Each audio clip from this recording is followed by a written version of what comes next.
bought this from A24 recently. I don't know if any of you guys saw this, but they were selling some of their films in book form, which is pretty amazing because it has script inside, conversation with the director, pictures of the movie. I got The Witch for obvious reasons. I love horror films. But A24, there's no reason for me to talk about this other than I saw it on my desk right before we started filming. But A24 is one of the best production companies out. It's really the only production company out right now that if their logo is on it, I'm probably checking that thing out. They've just been killing it recently with some of the best films out in the last few years, which is neither here nor there.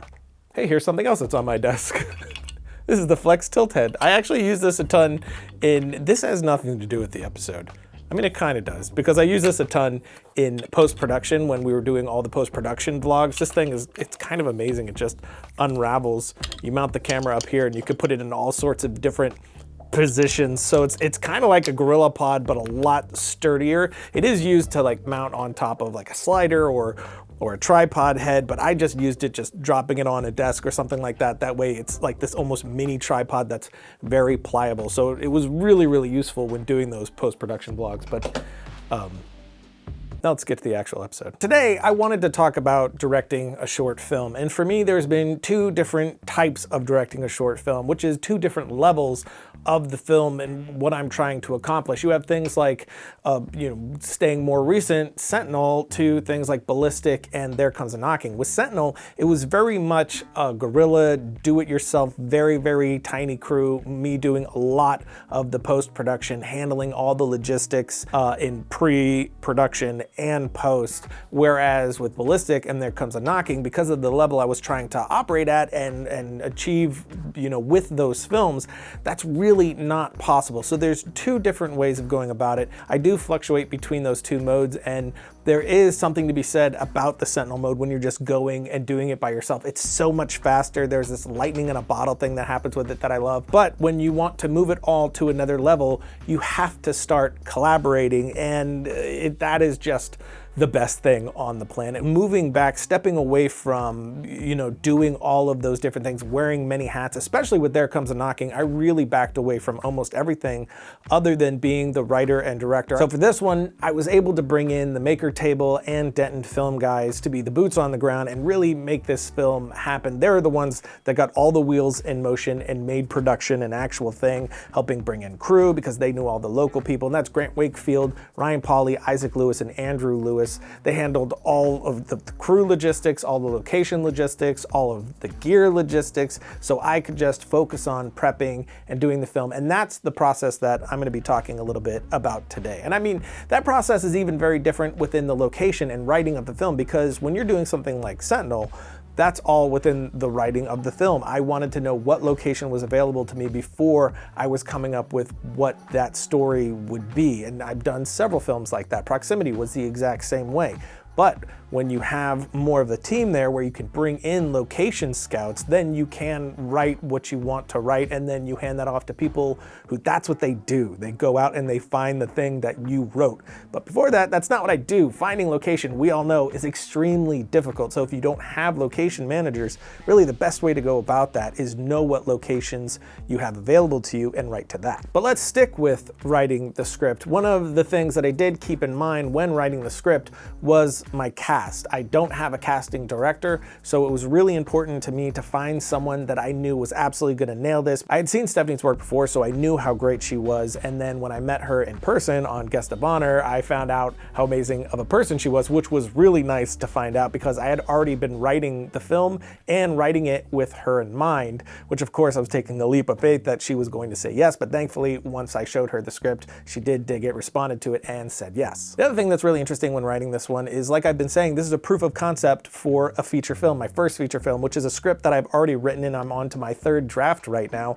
So I didn't want to just pull something right out of the film and make it a short film. I wanted it to be its own thing because I didn't want to cannibalize my other story or ruin things for people that will end up seeing the feature.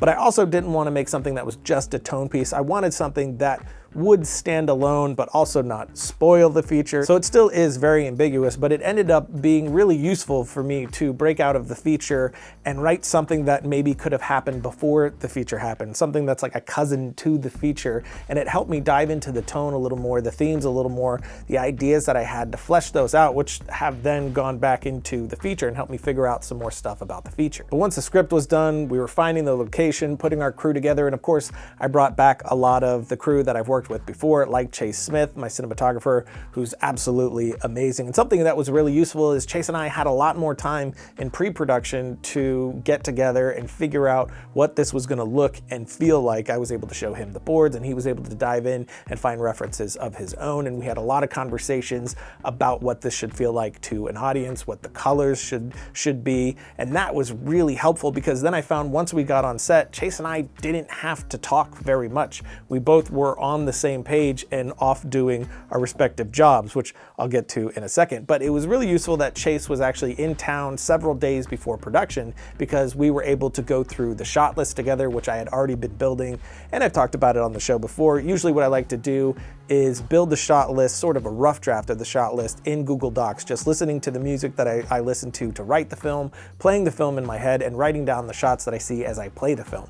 Then I'll take that shot list and I'll transfer it off into something else, either an Excel doc or Studio Binder, which is what I use this time. And that lets me sort of find the things that are redundant, put the shots together that could just be one shot, and just trim the fat. So you're not trimming the fat on the day. You're making sure you know what are the most important shots to tell the story, and that really helps me do that. It's sort of, you know, if you're not gonna write one draft of the script and go with it, you're gonna do several drafts, so why would you do that with your visual script? That's what a shot list is. But once I had that, I started building out almost the entire film in storyboards and animatics. There was a couple scenes that I didn't, but for the most part, I did. And to do that, I used Cinetracer, which I've also talked about on the show before, and I just adore this thing. I think this is the future of how we're going to be prepping films. I know this is how I'm going to be doing it from now on. What's great about Cinetracer is it works off Steam, so I can have it across multiple systems, and I just have my project file in the cloud, so I can pull that down and work on it wherever I need to.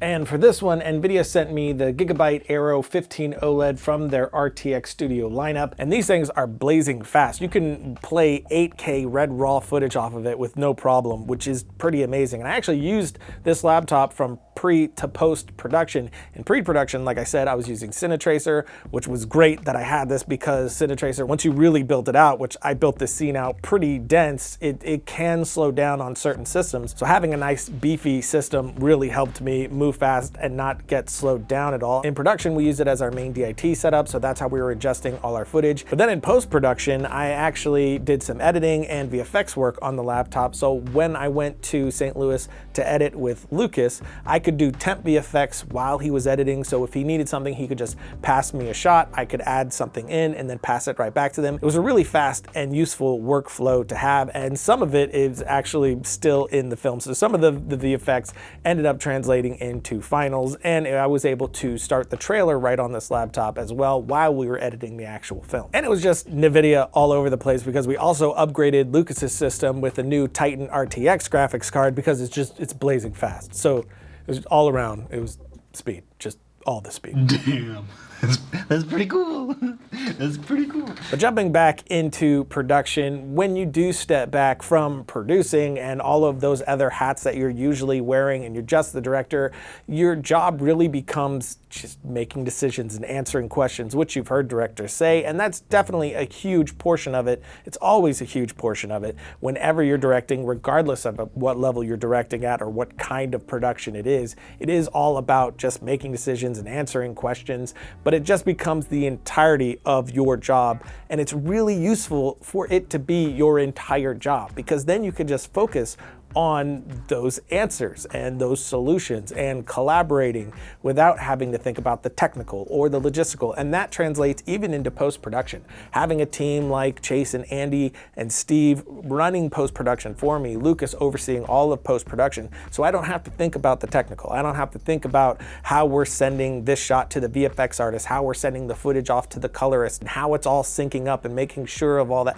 I could just step back and have a bird's eye view of the story and the piece pace and the tone and the theme and the nuances that we're trying to instill into this thing without being bogged down by those technical pieces, which I do think muddy the water a little bit and don't let you be as clear-headed when you're just focusing in on those things. So in production, you get asked questions like, what earrings should she be wearing? And all of a sudden, that's a huge crisis in your mind.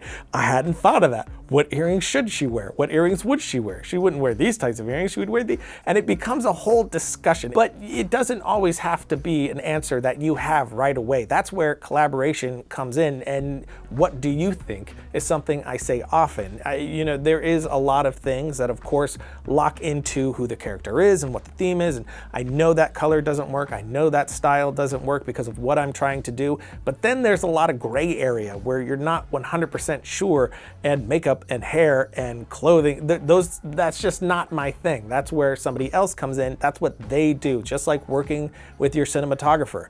I'm not a cinematographer. The only time I've ever done it is because I had to do it and I could do it well enough, but I cannot do what Chase does, and he brings in a whole skill set and a way of looking at this thing that I just can't do. So your whole job is making sure everybody is on the same boat, that you're all thinking the same way. Everyone understands not just what you're making, but why you're making it. What are the themes here? What are you trying to say? What does each scene mean? What is this character going through? What's in their head right now? What type of things do they like and not like? Those are the conversations that you'll have to get people on the same page to where you do get to production. There's a lot less to talk about because everybody's on the same boat. So if you do your job in pre-production, have those conversations, you're going to be a lot better off in production. And on this one, that included my relationship with my actor, Stephanie. Thankfully, on the first day, I ended up going downstairs to the hotel and they had the breakfast there, and Stephanie was down there. It was just the two of us. So we ended up being able to take about an hour and a half to just talk and connect and talk about what the film meant and talk about our lives and what the film meant to us and how we relate to it because of what we've been through. And having that conversation kind of dropped both of our guards, and we started to really trust each other. So when we were on set, there was already that built-in trust that didn't need to be built in on set. We both had connected before, so everything after that just felt like we were on the same team and both understood exactly what we were making and why we were making it. Not only that, from each other's perspectives, because she has a perspective of the story and so do I, and those perspectives do align, but they are from different voices. So we ended up having a harmony there, and I really found that incredibly useful and will absolutely be doing that going forward. That's actually one of the things I learned most from this production, is having that connection with the actor, that emotional connection with the actor before stepping on set. Seems like a no-brainer, but I hadn't done it before, and doing it for this one was really invaluable. And I know I'm jumping around quite a bit, but let's jump back to post. And in post, of course, we're tossing things back and forth a lot. Color and edit and sound and music, all those things are happening, and I'm having to give notes on everything, and I'm not always in the same space as these collaborators, and that's where Frame.io came into place. I've talked about Frame.io a lot. I partnered with them several times because I really think it is a godsend for post-production. But for this one, this is something that was also a pre through post-production thing for me. I was able to throw my script up on there and get notes through the script that way, or lookbooks that I created, toss that up there and share it with people, or get notes on those before I was sending them out. And in post-production, of course, we're putting up versions of the film, but of course I also used it to give notes on the score when Daniel was sending me the music, give notes